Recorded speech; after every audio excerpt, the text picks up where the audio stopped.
కల్తీ పాలు సేవించి అనారోగ్యం పాలైన సంఘటనపై జిల్లా కలెక్టర్ కీర్తి చేకూరి మరియు జిల్లా అధికారుల తక్షణ స్పందన అభినందనీయమని రాజమహేంద్రవరం పార్లమెంట్ సభ్యురాలు దగ్గుబాటి పురంధేశ్వరి అన్నారు.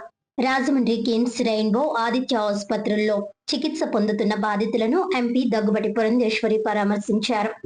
ఎంపీ ఆసుపత్రుల్లో చికిత్స పొందుతున్న బాధితుల వద్దకు వెళ్లి అందుతున్న వైద్య సేవలను ప్రత్యక్షంగా తెలుసుకున్నారు. ఈ సందర్భంగా పాత్రికేయులతో మాట్లాడుతూ కల్తీ పాలు సేవించి 15 మంది అనారోగ్యం పాలవడం అత్యంత బాధాకరమని పేర్కొన్నారు. ఈ ఘటనలో 4 మరణించగా మిగిలిన 11 మంది ఆసుపత్రుల్లో చికిత్స పొందుతున్నారని, వీరిలో 2 చిన్నారులు ఉండడం మరింత విషాదకరమని అన్నారు. బాధితులకు అవసరమైన మెరుగైన వైద్యం అందిస్తున్నట్లు తెలిపారు. వారి చికిత్స ఖర్చును రాష్ట్ర ప్రభుత్వం పూర్తిగా భరిస్తుందని రాష్ట్ర ముఖ్యమంత్రి నారా చంద్రబాబు నాయుడు ప్రకటించినందుకు కృతజ్ఞతలు తెలిపారు. గణేష్ అనే పాల వ్యాపారి వద్ద పాల శీతలీకరణ యంత్రం నుంచి ఇథిలిన్ గ్లైకోల్ అనే రసాయనం లీక్ కావడం వల్లే ఈ ఘటన జరిగినట్లు ప్రాథమిక నిర్ధారణలో వెల్లడైందన్నారు. ఈ రసాయనం ప్రభావం ముఖ్యంగా 60 ఏళ్లు పైబడిన వారికి, 5 ఏళ్లలోపు పిల్లలకు, అలాగే అధిక రక్తపోటు, మధుమేహం ఉన్న వారికి ఎక్కువగా ఉంటుందని తెలిపారు.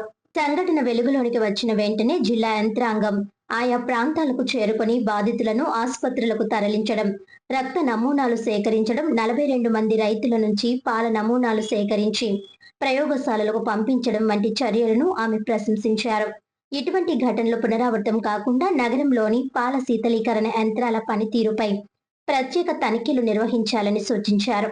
అలాగే పాడి పశువులకు హార్మోన్ ఇంజెక్షన్లను ఇవ్వకుండా కట్టుదిట్టమైన చర్యలు తీసుకోవాలని కోరారు. ఎమ్మెల్యే ఆదిరెడ్డి శ్రీనివాస్ మాట్లాడుతూ ఘటన వెలుగులోనికి వచ్చిన వెంటనే ప్రభుత్వం బాధ్యత తీసుకుని బాధితుల వైద్య ఖర్చును పూర్తిగా భరిస్తోందని అన్నారు. అధికారులతో పాటు కూటమి నాయకుల పరిస్థితిని సమీక్షిస్తున్నారని తెలిపారు. భవిష్యత్తులో ఇటువంటి ఘటనలు పునరావృతం కాకుండా పగడ్బందీ చర్యలు తీసుకుంటామని అన్నారు. రుడా చైర్మన్ బొడ్డు వెంకటరమణ చౌదరి మాట్లాడుతూ పాలు వినియోగించిన 293 మందికి రక్త పరీక్షలు నిర్వహించగా ఇప్పటి వరకు 241 మందికి వచ్చిన నివేదికలు సురక్షితంగా ఉన్నట్లు తెలిపారు. మూల కారణాలను గుర్తించే దిశగా చర్యలు కొనసాగుతున్నాయని చెప్పారు. సంబంధిత వ్యాపారిపై కఠిన చర్యలు తీసుకుంటామని, జిల్లాలోని ఇతర డైరీలపై నిరంతర నిఘా తనిఖీలు నిర్వహిస్తామని వెల్లడించారు. అలాగే పాలు, ఇతర ఆహార పదార్థాల కల్తీపై ఫిర్యాదుల కోసం ప్రత్యేక ఫోన్ నంబర్ ఏర్పాటు చేయడంతో పాటు పూర్తిస్థాయి ప్రయోగశాల ఏర్పాటు చేయనున్నట్లు తెలిపారు. మరణించిన వారి కుటుంబాలకు 10 లక్షలు ఎక్స్గ్రేషియా ప్రకటించినట్లు తెలిపారు. ఈ కార్యక్రమంలో బీజేపీ తూర్పుగోదావరి జిల్లా అధ్యక్షులు పిక్కి నాగేంద్ర, స్టేట్ సెక్రటరీ బొమ్మల దత్తు, పరిమి రాధ, నర్సిపల్లి హారిక, రేలంగి శ్రీదేవి, యానాపు యేసు, వీర వీరాంజనేయులు, బివి రామారావు, కొల్లాపూర్ శ్రీను, తగరం సురేష్, కూటమి నాయకులు పెద్ద ఎత్తున కార్యకర్తలు పాల్గొన్నారు.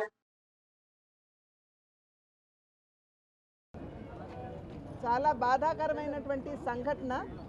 కల్తీ పాలు తాగినటువంటి సందర్భంలో చాలామంది ఆరోగ్యం దెబ్బతింటం మాత్రమే కాకుండా 4-5 చనిపోవటం కూడా జరిగినటువంటి సంఘటన. ఇది మనందరికీ కూడా ఒక కనువిప్పుగా మనం అందరం కూడా భావించాలి. ఈ యొక్క కల్తీ పాలు తాగిన తర్వాత 15 మంది దగ్గరగా హాస్పిటల్ అడ్మిట్ అయితే 4 మరణించడం జరిగింది. 11 మంది ఇంకా ట్రీట్మెంట్లో ఉన్నారు. 2 చిన్నారులు కూడా ఉన్నారు. ఒక బిడ్డ అయితే 2-3 నెలల బిడ్డ అని చెప్పి తెలియవచ్చినటువంటి విషయం. ఇంకొక బిడ్డ అయితే 5-6 సంవత్సరాల బిడ్డ. వారిరువురు కూడా అక్కడ రెయిన్బో హాస్పిటల్లో ఉన్నారు. మిగిలిన వారు ఇక్కడ కిమ్స్ హాస్పిటల్లో వైద్య సౌకర్యం, సహకారం వాళ్ళు అందుకుంటున్నటువంటి నేపథ్యం. అంటే ఒక రకంగా కల్తీ పాలంటే ఈ గణేష్ అనేటువంటి వ్యక్తి ఎవరైతే పాలు అందరికీ పోస్తూ ఉంటాడో అతను స్వయంగా ఆవుని పెట్టుకోవటం కాకుండా 42 మంది రైతుల దగ్గర నుండి పాల సేకరణ చేసి రోజుకి 120 లీటర్లు ఈ ఇళ్లకి పోస్తూ ఉంటారు. 106 ఇళ్లకి పోస్తూ ఉంటాడు.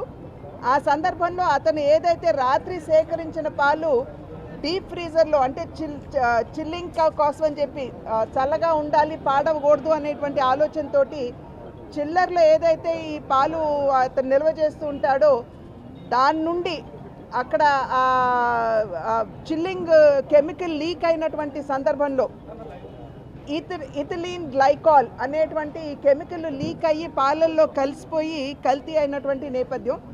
15వ తారీఖున అందరూ కూడా అతనికి కంప్లైంట్ చేశారు. పాలలో టేస్ట్లో మార్పు వచ్చింది, చేదుగా ఉన్నది అనేటువంటి విషయం అతనికి తెలియజేశారు.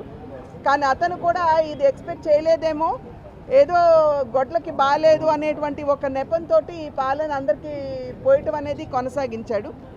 ఆ సందర్భంలో మీరు చూసినట్లయితే చాలా వరకు 60 సంవత్సరాలు పైబడినటువంటి వారు, అదేవిధంగా 5 సంవత్సరాలు లోబడినటువంటి పిల్లలకి బాగా దీని యొక్క ఎఫెక్ట్ కనబడటం జరిగింది. ఇది అందులోనూ డయాబెటీస్, హైపర్ టెన్షన్ ఎక్కువ ఉన్నటువంటి, అంటే మధుమేహం మరియు హైపర్ టెన్షన్ ఎక్కువ ఉన్నటువంటి వారి మీద ప్రభావం మరింతగా చూపడం జరిగింది. ఇప్పుడే మేము లోపలికి వెళ్ళి ఐసీయూలో కూడా ఉన్నటువంటి వారందరినీ కూడా చూసి వారి కుటుంబ సభ్యుల్ని పరామర్శించి రావడం జరిగింది. వారందరూ కూడా నిర్ధారించినటువంటి విషయం ఇదే. అంటే నిపుణులు చెప్పేటువంటి విషయం ఏదైతే ఉందో, ఈ ఇథిలిన్ గ్లైకాల్ అనేటువంటి ఈ కెమికల్ సాధారణంగా వయసు పైబడినటువంటి వారికి, మధుమేహం ఎక్కువగా ఉన్నటువంటి వారికి ఎఫెక్ట్ అవుతుందని చెప్పి నిపుణులు కూడా నిర్ధారించినటువంటి అంశం. ఏదేమైనప్పటికీ కూడా ముందుగా నేను మన జిల్లా యంత్రాంగాన్ని, కలెక్టర్ గారి దగ్గర నుండి ప్రతి ఒక్కరిని కూడా నేను అభినందిస్తున్నాను. డిఎం అండ్ హెచ్ఓ గారిని, ప్రతి ఒక్కరిని కూడా జిల్లా యంత్రాంగాన్ని నేను అభినందిస్తున్నాను. ఎందుకంటే మొన్న రాత్రి నాకు తెలిసినప్పుడు కీర్తి గారికి, కలెక్టర్ గారికి ఫోన్ చేసి నేను మొన్న రాత్రి వారితో మాట్లాడటం జరిగింది. మాట్లాడినప్పుడే వారు మొత్తం కూడా వారు తెలియజేశారు ఏ విధంగా జిల్లా యంత్రాంగం స్పందించింది. వారి ఇళ్లకెళ్ళి బ్లడ్ శాంపిల్స్ దగ్గర నుండి, పాల శాంపిల్స్ దగ్గర నుండి తీసుకోవటం, అదేవిధంగా మిగిలిన 42 రైతుల దగ్గర కూడా వెళ్ళి అక్కడ కూడా పాల శాంపిల్స్ని సేకరించడం, టెస్టింగ్ చేయించడం, ఇవన్నీ కూడా వెంటనే స్పందించినటువంటి సందర్భంలో విషయం కూడా మనకి అర్థమయ్యి వారందరినీ కూడా హాస్పిటల్కి, మెరుగైనటువంటి వైద్యం కోసం హాస్పిటల్ తీసుకొచ్చేటువంటి అవకాశం మనకి లభించింది. అది మాత్రమే కాకుండా నేను రాష్ట్ర ప్రభుత్వాన్ని కూడా నేను అభినందిస్తున్నాను. వారు కూడా వెంటనే స్పందించి, ముఖ్యమంత్రి గారి దగ్గర నుండి వైద్య ఆరోగ్య శాఖ మంత్రి గారు, లోకేష్ గారు, ప్రతి ఒక్కరూ కూడా వెంటనే స్పందించి జిల్లా యంత్రాంగంతో మాట్లాడుతూ వారికి మెరుగైనటువంటి వైద్యాన్ని అందించండి, ఎంత ఖర్చు అయినా సరే అది ప్రభుత్వం భరిస్తుంది అని చెప్పి భరోసా వారు ఇవ్వటం జరిగింది. కనుక వారికి కూడా నేను ధన్యవాదాలు తెలియజేస్తున్నాను. ఏదేమైనప్పటికీ కూడా ఈ కల్తీ జరగడం అన్నది, ఆ పాలు తాగిన తర్వాత 4 మరణించడం, అందులోనూ చిన్నారులు ఇవాళ వెంటిలేటర్ మీద, డయాలసిస్ మీద ఉండటం, ఇది చాలా బాధాకరమైనటువంటి విషయం.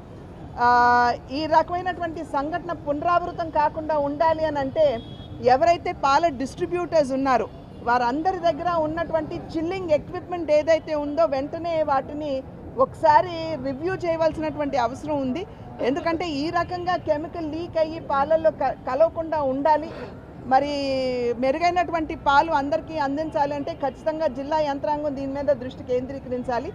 అదేవిధంగా పాలు సేకరణ ఏదైతే జరుగుతుందో, ఈ పాల రైతులు ఎవరైతే ఉన్నారో అక్కడ కూడా గోవుల దగ్గర వారు ఏమైనా హార్మోన్స్ ఏమైనా వాడుతున్నారా, ఎందుకంటే కొన్ని సందర్భాల్లో చిక్కదనం రావాలి అని పాలు ఎక్కువగా గొడ్లు ఇవ్వాలని, ఆవులు ఇవ్వాలని చెప్పి వాటికి హార్మోన్ ఇంజెక్షన్లు కూడా ఇస్తూ ఉంటారు. కనుక అటువంటి ఏమన్నా ఇస్తున్నారా, ఇస్తుంటే కనుక వాటిని నిరోధించడం, ఈ రకమైనటువంటి విషయాల మీద కూడా జిల్లా యంత్రాంగం వెంటనే దృష్టి పెట్టాలని నేను కలెక్టర్ గారితో కూడా మాట్లాడటం జరిగింది. వారు కూడా వెంటనే స్పందించి ఖచ్చితంగా ఆ దిశగా చూస్తామని చెప్పారు. గత రోజున్నర గంట, సుమారు 22వ తారీఖు సాయంత్రం నుంచి జరుగుతున్న పరిణామాలన్నీ కూడా మనం చూస్తూ ఉన్నాం. ఎప్పటికప్పుడు వైద్య సిబ్బందితో పాటు కూటమి నాయకులందరూ కూడా అప్రమత్తమై చేయవలసిన కార్యక్రమాలు చేస్తూ ఇప్పటికే సుమారు 293 మందికి శాంపుల్ సేకరించడం జరిగింది.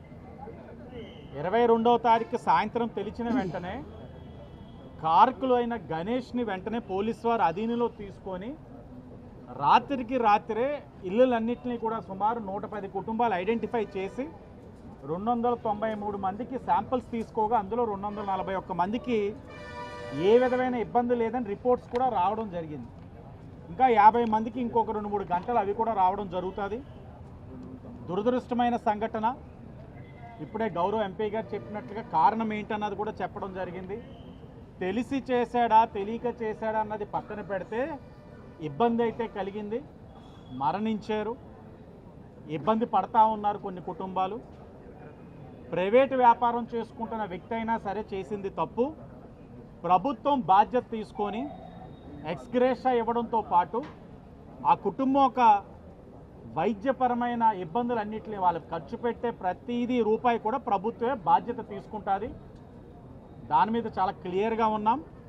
రిపోర్ట్స్ ఇంకా రావాల్సినవి ఉన్నాయి, సాయంత్రానికి వస్తాయని ఆశిస్తాను. వచ్చిన తర్వాత ఒక లాజికల్ కంక్లూషన్ తీసుకొని భవిష్యత్తులో మరలా ఎలాంటి, ఎందుకంటే ఇతను చేస్తున్న వ్యక్తి ఎవరైతే గణేష్ వ్యాపారం ఈ సంవత్సరం 2 సంవత్సరాలుగా చేస్తుంది కాదు, గత ప్రభుత్వంలో కూడా చేశాడు, అంత ముందుకు చేశాడు. ఈరోజు తప్పు జరిగింది, రేపు ఇంకా పునరావృతం కాకుండా ఏం చర్యలు తీసుకోవాలి? జిల్లా యంత్రాంగం, ఆ శాఖ సంబంధించిన వారందరూ కూర్చొని భవిష్యత్తులో మరలా జరగకుండా ఉండేందుకు కూడా నిర్ణయాలు కూడా తీసుకుంటామని కూడా తెలియచేస్తూ, ఆ కుటుంబాల ఒక ఆవేదన అంతా ఇంత కాదు. ఎందుకంటే అందరూ కూడా చెప్తా ఉన్నారు, చేదుగా ఉంది, చేదుగా ఉంది, చేదుగా ఉందని చెప్పినా ఏదో ఒక కారణం వల్ల అయ్యి ఉంటుందిలే, ఇప్పటి నుంచో సంవత్సరాలుగా వేస్తున్న వాడు కదా, తప్పేం జరుగుద్దిలేనే ఉన్నారు అందరూ కూడా. కానీ ఇలాంటి సంఘటన జరుగుద్దని ఎవరు ఊహించలేదు. దురదృష్టకరం. గౌరవ ముఖ్యమంత్రి గారు ఎప్పటికప్పుడు తెలుసుకుంటున్నారు, హెల్త్ మినిస్టర్ గారు తెలుసుకుంటున్నారు, హెచ్ఆర్డి మినిస్టర్ గారు కూడా రివ్యూ చేసుకుంటున్నారు. యంత్రాంగం మొత్తం ఈ పని మీదే ఉన్నాం. శాసనసభ్యుగా నేను కానీ, మా కార్పొరేషన్ చైర్మన్ గారు కానీ, రుడా చైర్మన్ గారు కానీ, మొత్తం కూటమి నాయకులు, యంత్రాంగం, హెల్త్ డిపార్ట్మెంట్ అందరూ కూడా ఇదే పని మీద నిమగ్నమై ఉన్నాం. ఆ బాధ పిల్లల్ని చూసిన దగ్గరించి బాధ అయితే వర్ణాతీతం. అదే మదిలో మెలుస్తూ ఉంది. ఆ పిల్లల్ని చూసిన దగ్గర నుంచి అన్యం పుణ్యం తెలియని పిల్లలు, వారు ఏ తప్పు చేయలే, కానీ ఈ రోజున శిక్ష అనుభవిస్తూ ఉన్నారు. ఇలాంటి పరిస్థితి ఏ కుటుంబానికి కూడా రాకూడదు, రానివ్వకుండా కూడా ప్రభుత్వం బాధ్యత తీసుకుంటుందని కూడా తెలియజేస్తాం. గడిచిన 2-3 రోజులుగా రాజమండ్రి పట్టణంలో ఏదైతే ఈ పాల కల్తీ జరిగిందని చెప్పేసి చాలామంది హాస్పిటల్లో కానివ్వండి, అలాగే నలుగురు మరణించడం కూడా జరిగింది. దీనికి సమగ్రమైనటువంటి స్పందన ఉండాలని చెప్పేసి ప్రభుత్వం తరఫున చంద్రబాబు నాయుడు గారు కానివ్వండి, ఆరోగ్య శాఖ మంత్రులు కానివ్వండి, లోకేష్ గారు కానివ్వండి, స్థానిక ఎమ్మెల్యే గారు కానివ్వండి, మొత్తం జిల్లా యంత్రాంగం ఎస్పీ గారి నుంచి కింద స్థాయి వరకు, ఏఎన్ఎంల వరకు ప్రతి ఒక్కరూ కూడా ఒక యుద్ధ ప్రాతిపదికన ఈ సంఘటనకు స్పందన ఇవ్వడం జరిగింది. అదేవిధంగా పోలీస్ శాఖ కూడా ఈ సమగ్రమైనటువంటి స్పందనలో భాగంగా ఎవరైతే బాధితులు ఉన్నారో వారిని ముందుగా ఏ విధంగా ఆదుకోవాలి అని చెప్పేసి ఒక చర్య, ఎటువంటి ఖర్చు కూడా ఈ బాధితులు పెట్టుకోకూడదు, ప్రభుత్వమే వారికి సహకారం అందిస్తుందని చెప్పేసి స్వయంగా చంద్రబాబు నాయుడు గారే వారు అనౌన్స్ చేయడం, చనిపోయిన కుటుంబాలకి 10 లక్షలు ఎక్స్గ్రేషియా ఇవ్వడం, అలాగే ఈ పాలు ఎవరైతే వినియోగించారో దాదాపు 290 మంది వారి శాంపిల్స్ తీసుకుని వారికి కూడా ఏమన్నా ఇటువంటి కండిషన్స్ ఏమైనా ఉన్నాయని చెప్పేసి వారికి టెస్టులు చేయడం జరిగింది. 240 శాంపుల్ ఇప్పటికే రిజల్ట్స్ వచ్చాయి. ఎటువంటి అబ్నార్మల్ రిజల్ట్ అయితే రాలేదు. కాబట్టి వీరంతా కూడా సురక్షితంగానే ఉన్నారనుకోవచ్చు. అయితే దీనికి ఒక పక్కన వీరందరినీ కూడా కాపాడుతూ మరో పక్కన దీనికి మూలం ఏమిటి, ఎలా జరిగింది, ఎందుకు జరిగిందని చెప్పేసి ఆ విచారణ కూడా చేపట్టారు. ఈ గణేష్ అనే వ్యక్తిని అరెస్ట్ చేయడం, ఇవాళ కోర్టులో కూడా ఆయన్ని ప్రవేశపెట్టబోతున్నారు. అయితే ఇక్కడ మీరు గమనించవలసిన విషయం ఏంటంటే ఈ పాలు వ్యాపారి కూడా అదే పాలు వారు కూడా వినియోగించుకున్నాడు, అంటే ఆయన కూడా తాగాడు ఆ పాలు. ఆయనకి కూడా కొంచెం పరిస్థితి కొంచెం ఆ బ్లడ్ టెస్ట్లో కొంచెం ఎక్కువగా క్రియేటిన్ అనే విషయం ఆయనకు కూడా ఉంది. అయినప్పటికీ ఆయన ఇక్కడే ఉన్నాడు, బొల్లేలో ఉన్నాడు. సో ఆయనకి కూడా ఇప్పుడు కోర్టులో ప్రవేశపెట్టడం జరుగుతుంది. అయితే ఇక్కడ దీనికి మూలం ఎలా జరిగిందని చెప్పేసి మీరు గమనించినట్లయితే ఆయనకు ఒక చిల్లర్ ఉంది, బాగా పాత పడిపోయినటువంటి చిల్లర్ అది. అందులోంచి ఎథిలీన్ గ్లైకాల్ అనే ఒక పదార్థం, రెఫ్రిజరెంట్ ఏదైతే ఉంటుందో అది పాల్లో కలిసింది. 2 రోజులు మాత్రమే 15, 16 లేకపోతే 16, 17 తారీఖుల్లో లీక్ అవడం, 17 సాయంత్రం ఆయన మళ్ళీ రాజమండ్రికి తీసుకొచ్చి అది రిపేర్ చేయించుకోవడం, ఇవన్నీ కూడా జరిగినాయి. కాబట్టి మళ్ళీ ఆ తర్వాత పాలు మళ్ళీ కల్తీ అవ్వలేదు. ఆ 2 రోజులు మాత్రం ఎవరైతే ఈ పాలు తాగారో వారందరికీ కూడా ఈ పరిస్థితి వచ్చింది. కాబట్టి ఇది ఒక వ్యాపారవేత్త అంటే ఎక్కువగా డబ్బులు ఆర్జించడానికి కాదు, ఆయన ఎక్విప్మెంట్ని సరిగ్గా మెయింటైన్ చేయక జరిగినటువంటి దుర్ఘటనగా మనం భావించాలి. అయినప్పటికీ ఆయన మీద తక్షణం ఒక చాలా సీరియస్ యాక్షన్ అయితే ఉంటుంది.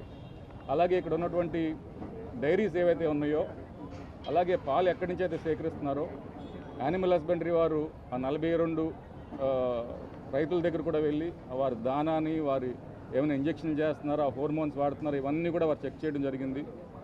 ఇప్పుడు ఒక డిస్ట్రిక్ట్ వైడ్ డ్రైవ్గా డైరీలు అన్నిటి కూడా చెక్ చేస్తారు. ఎక్కడైనా ఈ చిల్లర్స్ వాడుతుంటే వాటి పరిస్థితి కూడా పరిశీలిస్తారు.